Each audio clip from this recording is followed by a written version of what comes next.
So I just got back out here. It's day 2.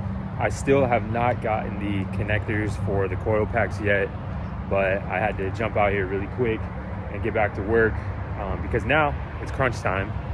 I just got a phone call from the front office saying that I can't have the car looking like this or it's gonna get towed by 1 o'clock. It's currently like 11 o'clock right now, which I get it completely. I get it. I never wanted to leave the car like this. I was planning on doing everything yesterday, but unfortunately those clips became an issue. I have to wait for those. They're supposed to be here today at some point. I'm not sure, but at least for right now, I can get the fenders on, I can get the wheels and tires back on. I might be able to throw the bumper on and just get it looking like a car again. So hopefully we don't get towed. So I guess the first thing that I'm gonna do is get those fenders back on. Here in the garage, I do already have a basically complete front nose cutoff that has the bumper. It came with a hood. That hood already is fine, so I don't really need to do that. I can resell this hood, the 2 fenders, and a bunch of other parts, headlights, radiators, a bunch of stuff. But I drove out to Orlando, picked this up on a pallet for 900 bucks, everything, because it was paint matched. I didn't want to have to wait to get something painted or anything, so I just took the drive. And so I'm gonna be grabbing parts from here pretty much the whole day. Just threw this front fender on. It really doesn't get much easier. 1 bolt up here, 1 bolt in the door, 2 bolts right here, 1 here, 1 here, 2 down below, and then boom, boom, boom. And as you can tell, this is a STI front fender, so I'm gonna be slowly transitioning to the wider body, but this already looks so sick. Widen it up a little bit. Very happy with how that looks already. So I'm gonna go do the other one and then probably throw the wheels back on. Putting them on though, I leave the bolts pretty like hand tight and just kind of get everything into place, getting those body lines looking good, and then just slowly tighten down from 4 corners. Getting it like exactly where I want it to get these lines looking good. It's starting to look so sick. The hood's not latched, that's why there's a little hood gap on the sides, but dang, it looks so sick. Looks so mean already. It's gonna look kind of silly for the first few days with the stock wheels on. I'm gonna have to get some big beefy boys to really stance it out with these new fenders. But dang, I'm loving how it looks.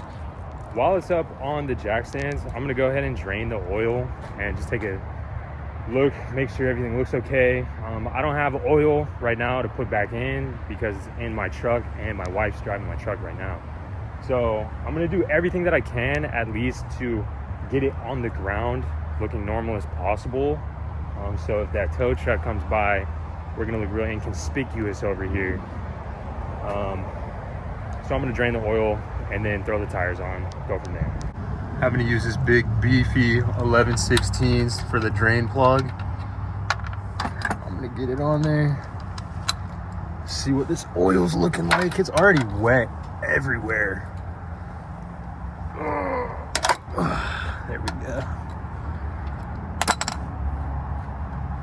Keep in mind, there's already a lot of moisture in there, so I'm not really gonna take into account what the oil looks like in here. I'm just gonna take a peek at what it looks like coming out. Let's see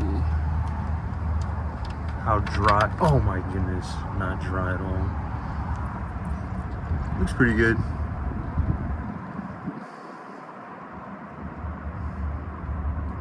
Not mad about that at all. Kind of inspecting for leaks. It really looks like leaking here from this timing chain cover and probably the pan gasket. So I'm gonna fix those in the near future. Actually just hit these 2 10 mils while I was down here, and they were actually like a 1/4 turn too loose. So I mean, we may have gotten lucky. I doubt it, but maybe. But it just made me think this whole car is made out of 10 mils, which is sick. Just keep a 10 mil in the trunk at all times.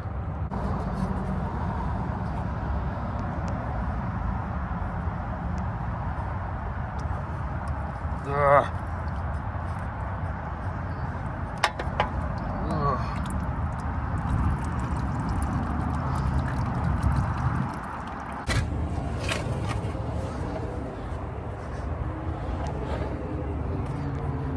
They're watching. I gotta hurry.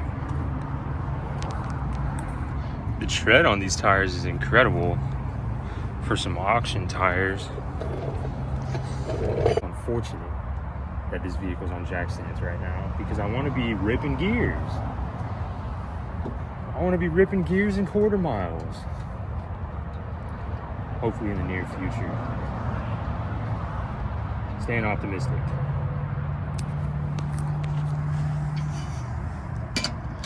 Oh. It's one of the things that I just don't understand about Florida, but I love about Florida is 2 or 3 days ago, I was out here and I went hypothermic because it was 28 degrees out here and I was working too long without a jacket. And now today I'm catching a little burn.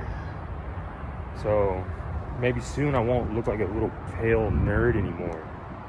Damn, it feels good. Florida's sweet. That wasn't a joke. I actually did go hypothermic the other night.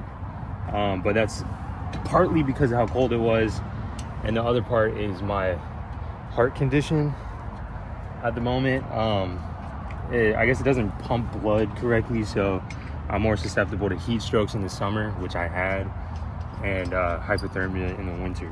So still trying to figure all that out, but one step at a time. Wheels are almost back on. They look kind of silly with the wide body fenders and the stock tires.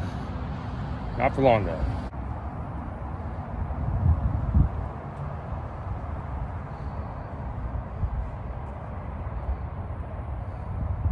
Wife just got back, so going with the Mobil 1 filter and some Valvoline 5W30.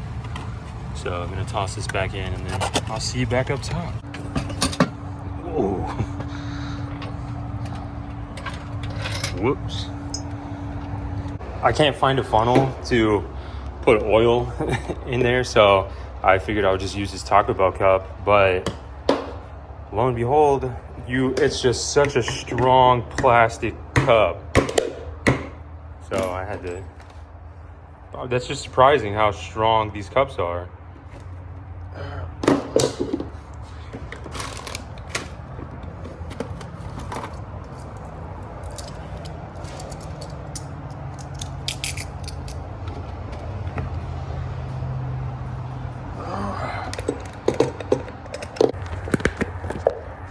I cannot even, I cut a little hole with a razor blade.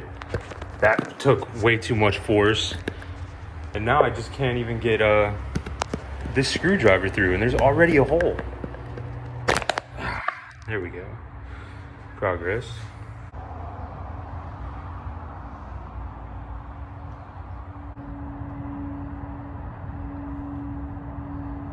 It's working quite nicely. 4.4 quarts down the hatch.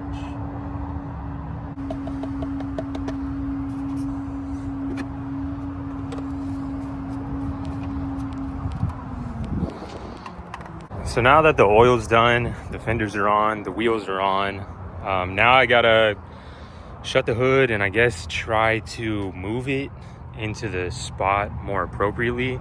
It's kind of on an incline, so this is gonna be really difficult for no reason. I don't have the coils in, so I don't want to start it. So I guess I'm just gonna like let it roll, maybe like all the way, so that way I can have momentum coming back, and then just try and, I guess, tuck it in. Wish me luck.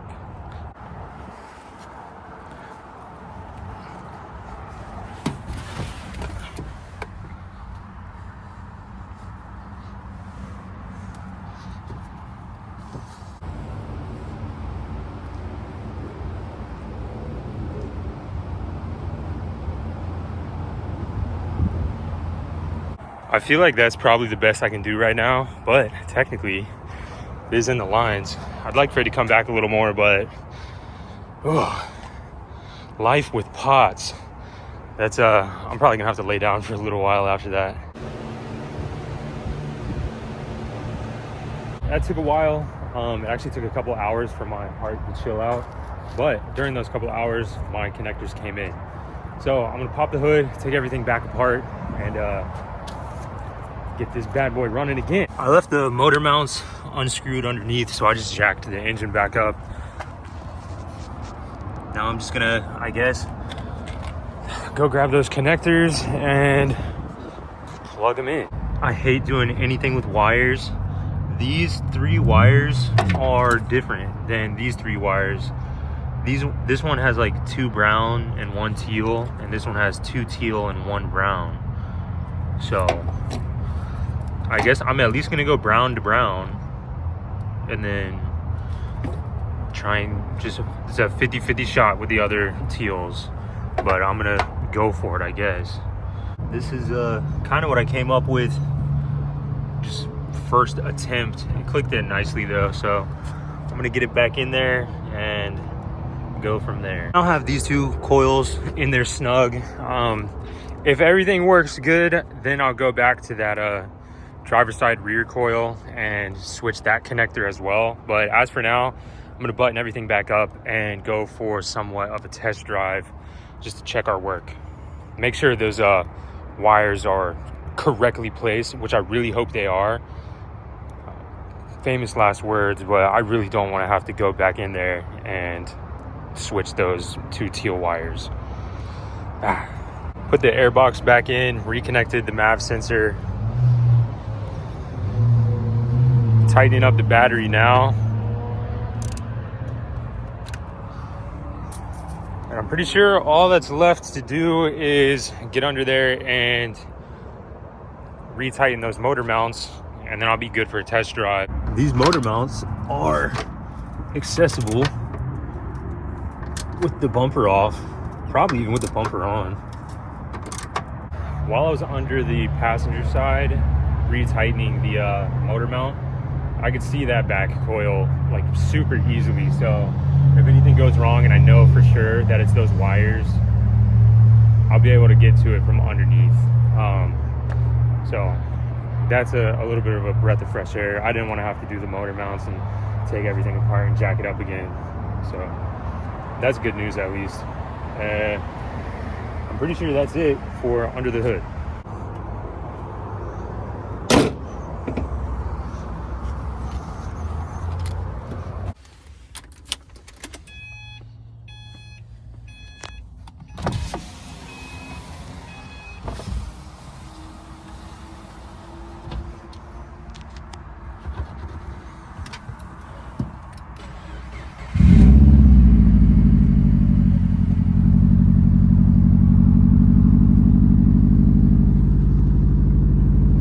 I've had it sitting here idling for maybe 5 or 6 minutes, and no warning lights have popped up, and it's idling pretty nicely. So I'm gonna go on a test drive just to see if it's still like randomly dying in between shifts. So it's definitely still randomly dying. I'll see if I can recreate it. Almost died right there, not quite. But I can say that it definitely feels like it's firing on all cylinders now. So, let's see if it'll die almost again. I might just do an idle relearn and see if that fixes anything. If that doesn't fix it, I might do the throttle body. And if that doesn't fix it, I'll go to the fuel possibilities. But like I said, it's definitely driving a lot better right now, but it is still dying. Crazy, when I'm trying to show you, it just doesn't want to do it.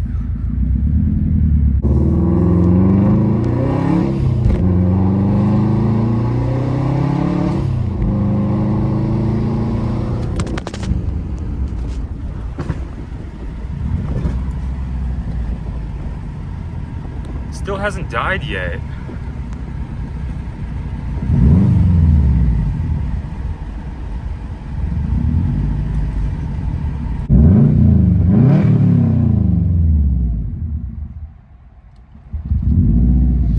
That's the closest it's came to dying. Right when I turned the camera off, it died.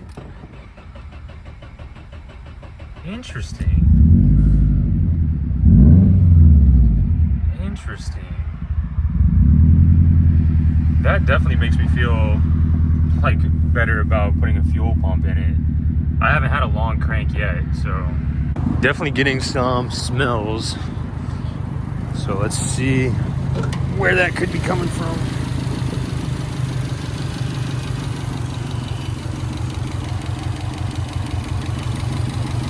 No visible smoke or anything. No smoke out of the back end either. It's not misfiring. Everything sounds good. It's just randomly dying in between shifts. And that one long crank, I might look into tossing a fuel pump in here. So, to be honest, I'm gonna call it for today. It's getting dark, it's getting late. I need to go inside and eat some food. I had a lot of fun today working on this bad boy, this hot boy Subaru WRX, which is really proving to be. I just need to go inside and put my thinking cap on and come back out tomorrow with a better strategy. I'm leaning towards fuel pump because it just seems like a fuel starvation issue between gear shifts. If you have a better idea or a suggestion or advice, let me know. But at least tomorrow I'm gonna come put the bumper on, put the grill on, and hopefully figure something out tomorrow. At least we know it's not the spark plugs, it's not the coils. It seems like a fuel problem. I'm gonna still try to, clean the throttle body, maybe do an idle relearn. I'm gonna try those things, but I probably just need to bite the bullet and get a fuel pump. So, but regardless, that'll be the next video. Thanks for watching this video. Had a good time today. Peace.